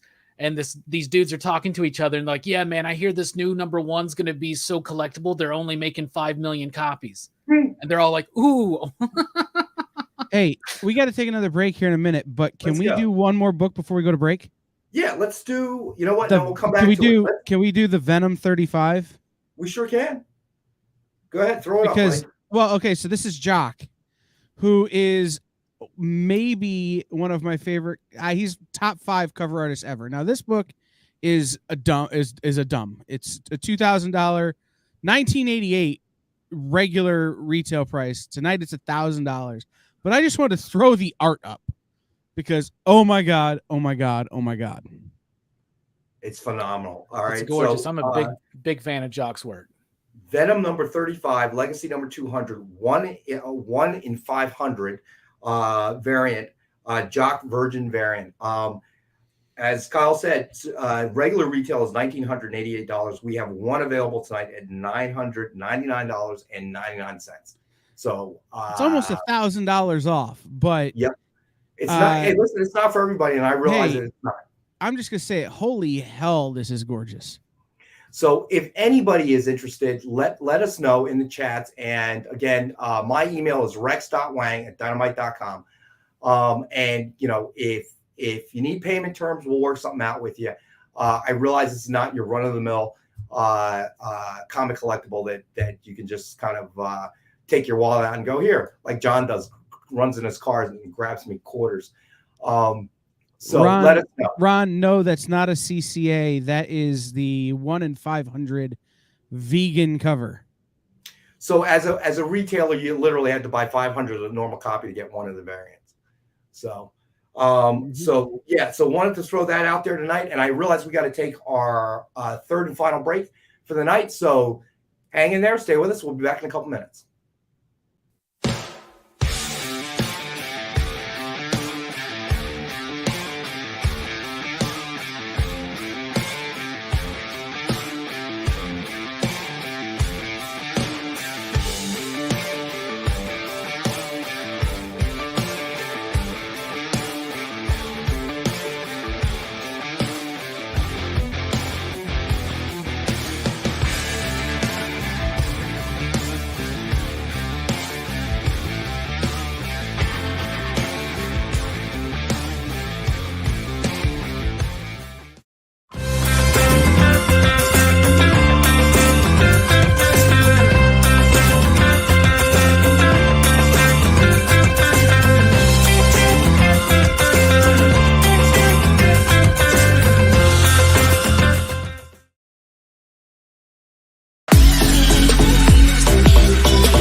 Rex wasn't quite back. We're back. No, I was pulling this book because we're going to do this next, but I got to take it out because I don't think we sent you a picture of the back of it. So this is, hold on, let me turn the page. Green Arrow number 17, We Can Be Heroes, blank variant, signed and cover sketch art with a green inked wraparound Green Arrow sketch by Ken Hazer. Suggested retail of $141.73. And tonight we have the one available for $73. And because I want to show you guys, this is something that Ken Hazer does that I absolutely love it when he does this. It is so neat. Let me get up here. I can show everybody what I mean. All right. It is a CCA and drawn completely in green, but you can see it as a connecting cover. So front and back. That's awesome. isn't that incredible? Yeah. So this is available tonight. It looks like one of those old school double exposed photos you would get Yes. back in the 80s. That's a great cover, though. Great cover. I like it's all in green. That's what happened when Green Lantern goes to school picture day. Is that what you're saying? Yes. Picture day. I love it. Oh, man. Ken Hazer's a beast. What's the significance of 73 there? Because I know Nick likes to do these. I don't know the significance of 73. Do you? He does. No, I don't either. I have no idea. Just a random number. He may jump in and tell us in the chat. So that is available tonight as one of our CCAs. I said wraparound. Wraparound connecting cover. That's what I said. Didn't I say that, Dave? I don't know. Maybe I didn't say that. Who knows? All right. So that is available tonight. Wraparound connecting a Green Arrow sketch by Ken Hazer, available for $73. If anybody is it maybe that's the start of the Denny O'Neil Neil Adams run? Maybe Green Lantern, Green Arrow. Maybe around there, something like that. Anyway, we're gonna do the contest draw tonight, Rex. By the way, oh yes, Dave, you're correct. Not connecting. You're absolutely right. I misspoke. We are, and I believe, Kyle, that Amy sent it to you.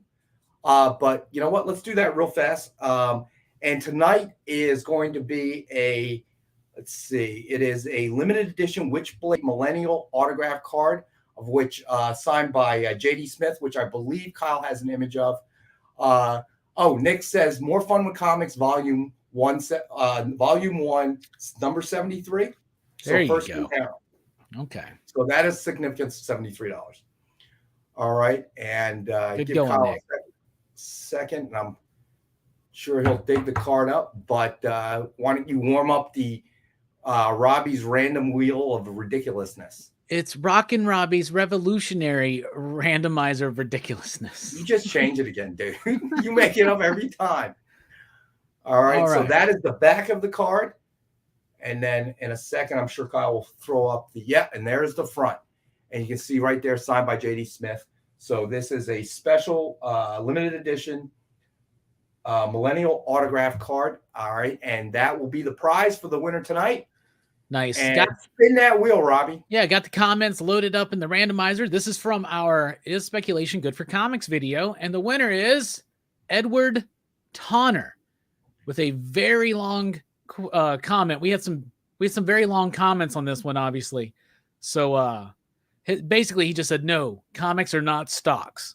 And then there's a whole bunch more, but there's a lot of great comments on that video. So Edward Tonner, I'm not familiar with that name, but we'll definitely reach out to him and get him hooked up with you. And you'll email me when you make contact with him. All right. So let's do another CCA. The second one we have up for the night, we have Doctor Strange and the Sorcerer Supreme #1, signed cover sketch art by Brian Kong. Very excited about that movie coming out. So suggested retail of $89.99. We have one available for $63.19 for $19.63. First appearance of Doctor Strange. I know that one. There you go. No guesswork on that one. All right. That's a really great cover. I love it. It is a great cover. Not everybody can match up to Hazer's work is sketch covers, but I think Brian Kong has definitely nailed it here. Oh, it's great. Dynamic pose, really cool composition, and the gray tone and stuff is really awesome. I love that. So let's see. Rockin' Doctor Strange. Dwayne's a pain. The Torok example we were discussing is speculation good for comics. That was a naked example. But I think it was kind of an anomaly, that period of time in comics. Now it's got the foundation of gold and silver age comics, which have consistently appreciated in value over time. And as I forget who said it, it might have been Dwayne, because they are fictional characters, you're fairly safe, unlike a Roger Clemens example or, something of that nature where, everybody's collecting it, figuring the guy's a shoo-in for a Hall of Fame, which he was. And then boom, steroid scandal comes out, the PED scandal comes out. And all of a sudden, there's a real question, him and Barry Bonds and so on and so forth. Now, I think they're no longer eligible for the writers, but I think that there is the veterans committee that can still vote them in. But there's a safety in that in terms of comic speculation, but there's definitely that foundation now. Yeah. And I think for things that are more current, the constant supply of movies and TV series and the popularity of them has kind of solidified it. So, and I think, that example we brought up about Stray Dogs is the key as well, is that I think that comics have matured to a point where people realize you don't know why the readers, the collectors are going to chase a particular title. And the timing that they realize this is really great can also affect it.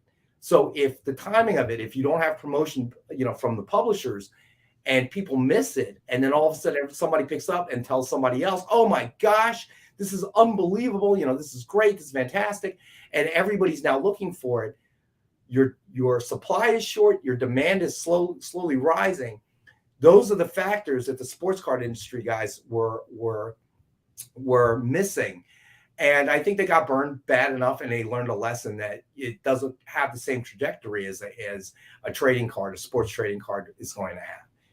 These are fictional characters. There is some planning, but the randomness, the unknown factor, if you will, is based on still the readers, the collectors, for whatever reason they want it. And then, of course, secondary comes the supply, how many they actually print. No matter how many people want to read it, Turok #1 was an example of that. If you print way more than there are readers, the value is going to plummet, And I think I brought up on Friday the T206 Honus Wagner card, which is obviously, I think I read an article, there's like 6 known left cards in the industry today. Honus Wagner was a Hall of Famer, but he certainly wasn't a household name like, say, a Mickey Mantle or Joe DiMaggio. So that was was probably the rarest card from that era out there. Yeah. So the reason behind it was due to supply. And what ended up happening is it's a great story. A man before his time, when the T206 tobacco cards were first distributed, you would get it in a bag of tobacco, because back in those days, people still rolled their own cigarettes or smoked a pipe. So you would buy a bag of tobacco, and there would be a baseball trading card inserted in it. And it was much smaller than modern day cards. And the Honus Wagner card is so desired. Obviously, the age of it, that played a large role, and what kids did to it. But ultimately, Honus objected to his card being in a tobacco bag, because he felt that smoking was an evil, and he wanted his cards removed. But like so many things in life, unfortunately, some had already been inserted in tobacco pouches and sent out for distribution and were sold. And there's no way you're getting any of those back. But they did stop them from putting any further Honus Wagner cards. So that particular card ran a very short print. And because of its age, and Honus Wagner was still a Hall of Famer, but the short supply turned it into probably the most desired tobacco card in the history of trading cards, and now sells for millions of dollars. I think 6.6 million was the last sale recorded at auction, and I think it was a graded 1, 2, maybe something, low grade. But that probably is a better example than almost anything, is that the amount of books they print for that particular title will also play a role. So there are a lot of factors that can determine, as we've mentioned many times, there are many factors that can determine why something goes up in value. If you have too many, it's not going to. It could be a great story. If they ran out and decided to print 5 million copies of Stray Dogs, as great as that story is, it probably would have a depressed value because there's just too many out there. Yeah. So we got about 10 minutes left on our best offer books. Okay. Should we hit a recap on it? Yeah, let's do a quick recap on that. All right. So the very first best offer book was Batman #21, first printing, lenticular edition, CGC graded 9.8. Suggested retail of $89.99. And mind you, first printing, which Kyle and Robbie both explained to everybody. Currently, Mikey G is in the lead at $30. Then the second one was Justice Inc. #4, signed in gold by Alex Ross. Suggested retail of $300. It is a best offer book, and currently Ron is in the lead at 65. Then we had Batman Fortnite, 0 point number 1, cover B, signed in gold by Christos Gage. Suggested retail of $89.99. It is our best offer book starting at $20. And then we had Red Sonja Special Edition number 1, CGC Signature Series, graded 9.8. It is also a best offer book, and Ron is in the lead at 125. Then we had Frank Thorne, Red Sonja 45th Anniversary Collector Statue, Artist Proof Edition, suggested retail of $249, and it is a best offer item, and Dwayne's of Pain is currently in the lead at 75. And that takes it for the best offer books. Sorry, buddy. It's always going to be Twinkie talk.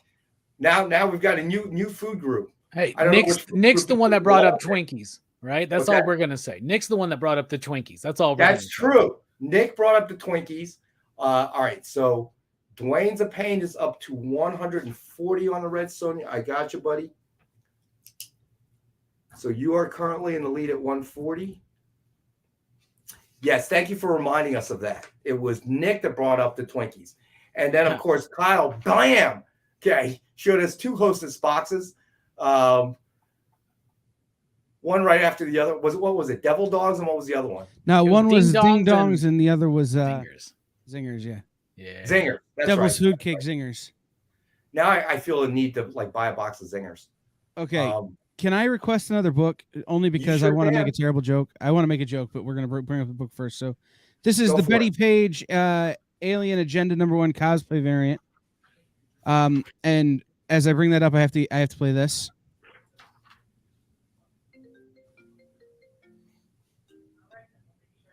All right, so hold on. So, all right, Pook, 35 on the Batman slab. Gotcha, Pook. Mia's I've had Mia on my show 2 times, and I'm really excited to check out her work as a writer. She's a great cosplayer, and the Betty Page books have been some of my favorites, and she's tackling aliens, so I'm really excited for Ron, that. I got you for 165 on the Red Sonja slab CCA. By the way, just to let everybody know, this is a $1,200 book. So all right, so Dwayne is up to 180. So whoever wins this, you're getting a $1,200 book cheap. All right, so Dwayne, you are currently in the lead at 180. Yeah, that's an amazing piece. At first, Nick, we just thought it was a regular cover. We didn't even realize it was original art on there. This is Greg Hildebrand. Original art. The man who drew the first Star Wars poster. The man who drew the first art for Lord of the Rings. The man who has influenced more sci-fi than anyone outside of Frank Frazetta. He and his brother were only topped by Frank Frazetta. This is the most influential fantasy artist of all time. Ron, I got you. Ron's up to 200, so Ron is currently in the lead on it. I got you, Ron. Don't try and snipe. This is a $1,200 drawing. $1,200, no joke. You can go to the old Kickstarter. That's what we sold them for on the Kickstarter.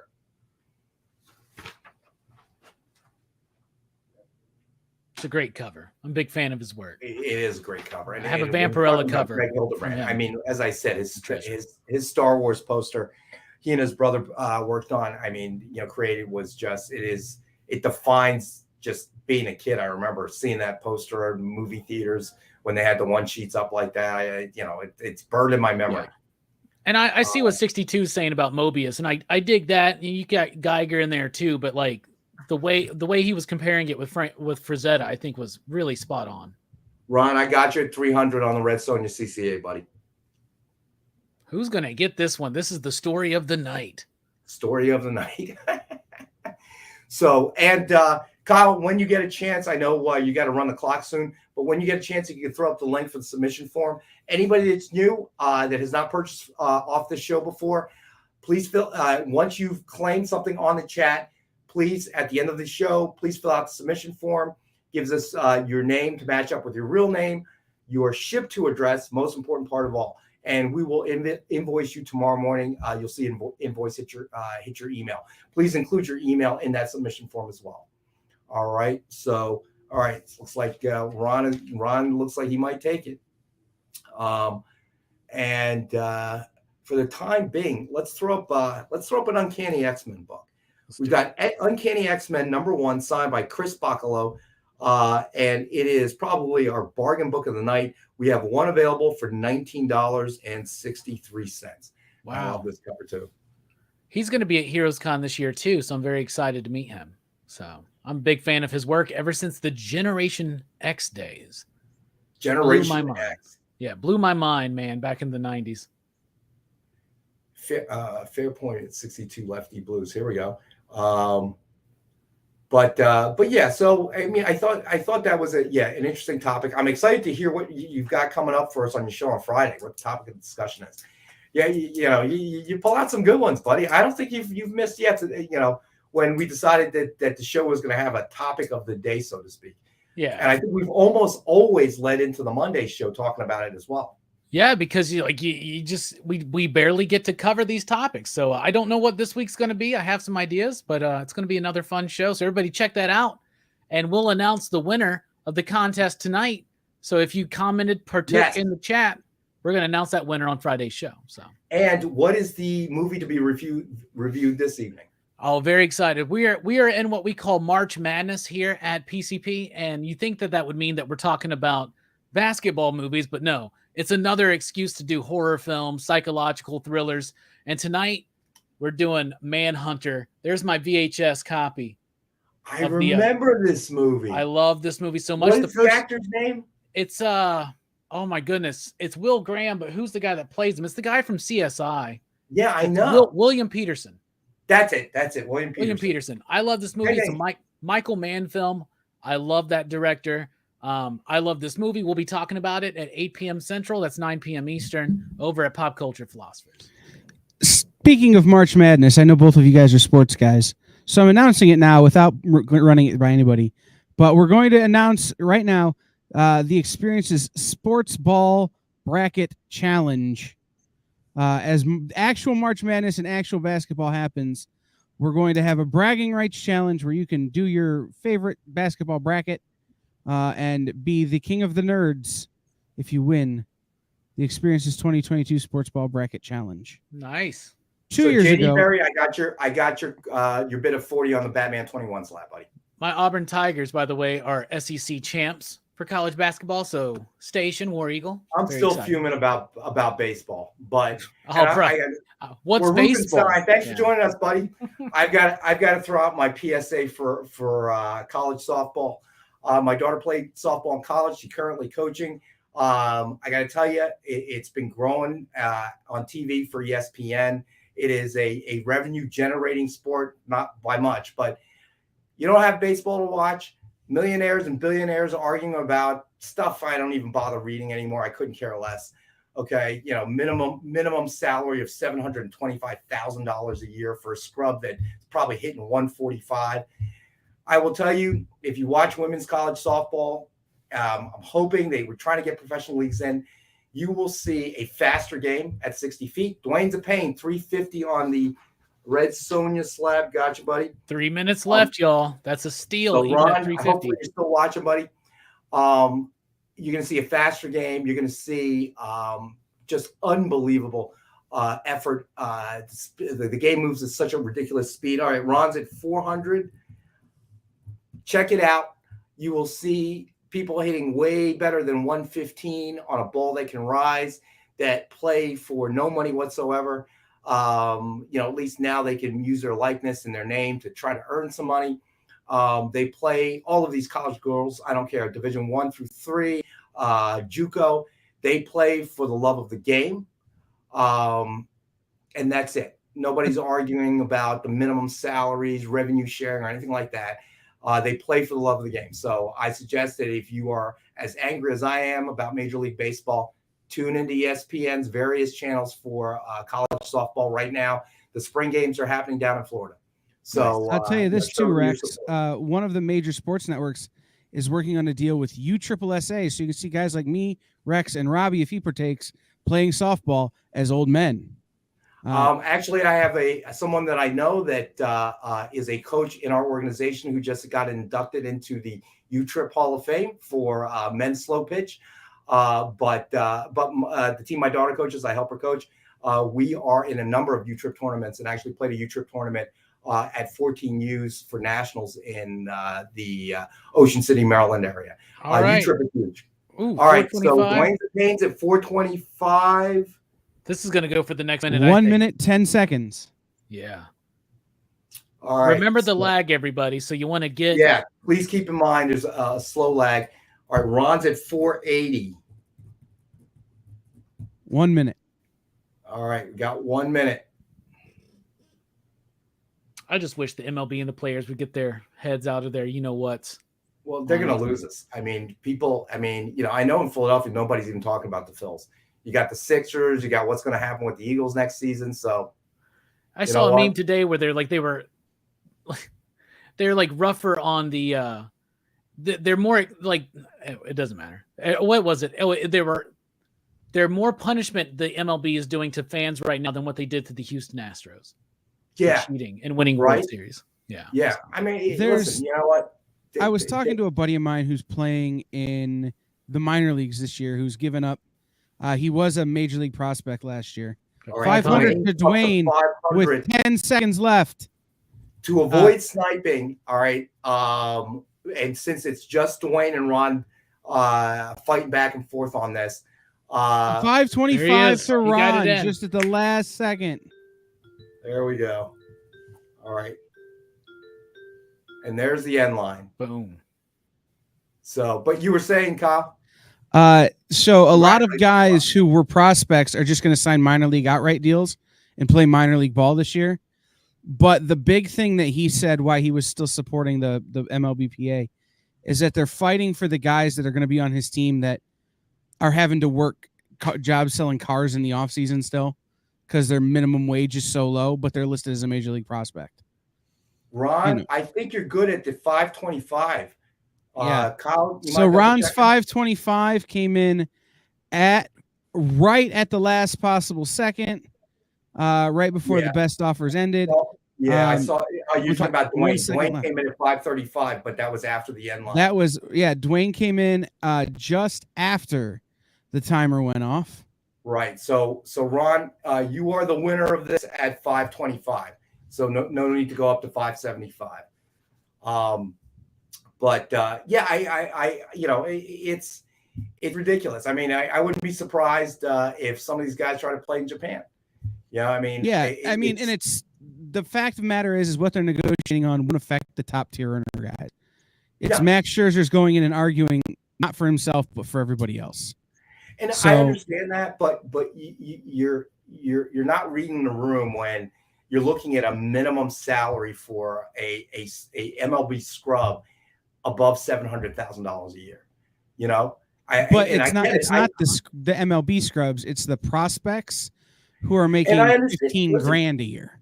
I totally understand that, and it's not right, it's not fair. But for me, the comparison becomes the same amount of work, the same amount of training. I watch my daughter now. I'm watching, the other 18U teams here at my daughter's organization, South Jersey Mystics, and they work just as hard, and they put in just as much effort. And they've tried to get professional leagues. They tried to get one going before the pandemic, and the pandemic basically crushed it. And so I have no interest in hearing anybody whine. If you make yourself on an MLB team, you're set for life. As a minor leaguer, it's unfortunate that you have to put in that time and effort and sacrifice to do it, but at least you have that opportunity.